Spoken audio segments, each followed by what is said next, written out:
ৰাজ্যত বানৰ সংহাৰ।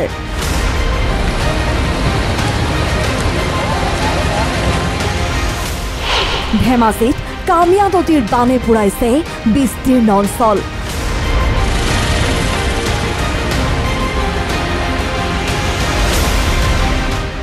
আনফালে কৃত্ৰিম বানৰ কবলত হাউলি চহৰ।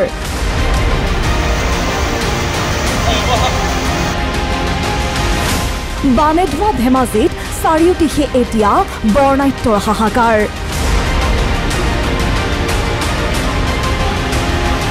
নেৰানেপেৰা বৰষুণৰ ফলত ফেনে ফুটুকাৰে বাঢ়িছে কামিয়া নদীৰ জলস্তৰ।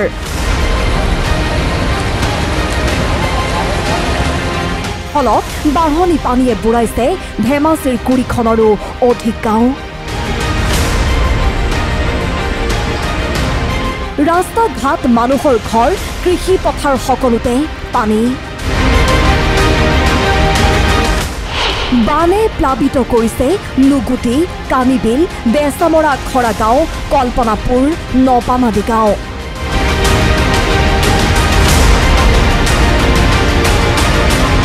বাঢ়নি পানীৰ কোবাল সোঁতত পকী কালভাৰটো খহি যোৱাত লুগুটি মৰিধলৰ সংযোগী গড়কাপ্তানি পথটোৰে এনেদৰে এতিয়া বাগৰিছে পানী, যাৰ ফলত পথটোৰে ব্যাহত হৈছে যাতায়াতৰ ব্যৱস্থা। সপোনৰ ঘৰখন পানীয়ে বুঢ়াই পেলোৱাৰ বাবে প্ৰয়োজনীয় বয়-বস্তু পশুধন লগত লৈ ওখ স্থানত আশ্ৰয় লৈছে বানপীড়িতই।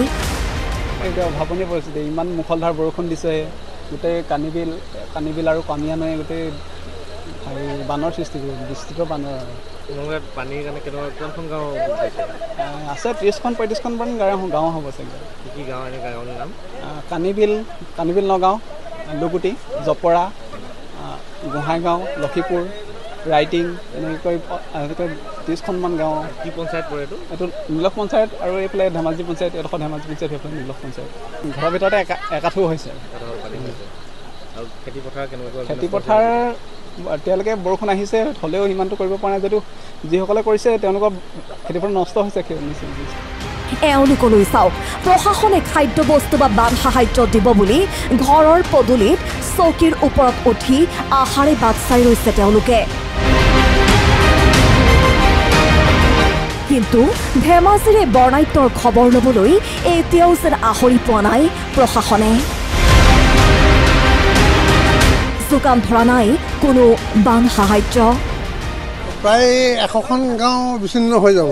এই ভিতৰত লুগুটিৰ পৰা একেবাৰে ৰাইটিং পৰ্যন্ত জপৰা চপৰা ইত্যাদি প্ৰায় ১০০খন গাঁৱৰ বিচ্ছিন্ন হ'ব। টাউনৰ সৈতে মৰিধলৰ ১০০খন গাঁও নহয়, ভিতৰতে ১০০খন গাঁও হ'ব। এতিয়ালৈকে খেতি মানে ৰাইজে আৰম্ভ কৰিব পৰা নাই, কিন্তু কঠীয়া পাৰিছিলে। বোধ হয় কঠীয়াবোৰ পুতি শেষ কৰি পেলাব। মানুহৰ ঘৰতো বহুত মানুহৰ ঘৰ বুৰিছে।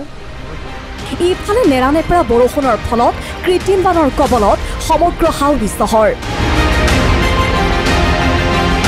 এদিনৰ বৰষুণতে বুৰ গ'ল হাউলিৰ কেইবাটাও ৱাৰ্ড।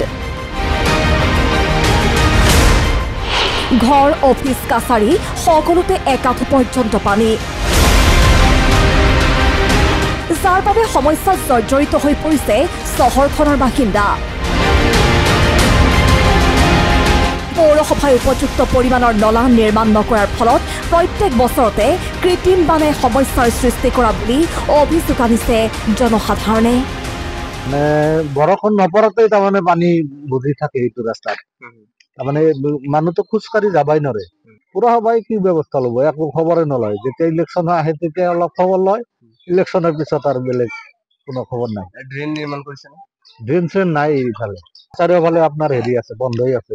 টাউন কমিটিৰ মানুহ আহিছিল নে খবৰ ল'বলৈ? নাই, অহা নাই এতিয়ালৈ। নিউজ ডেস্ক, প্ৰথম খবৰ।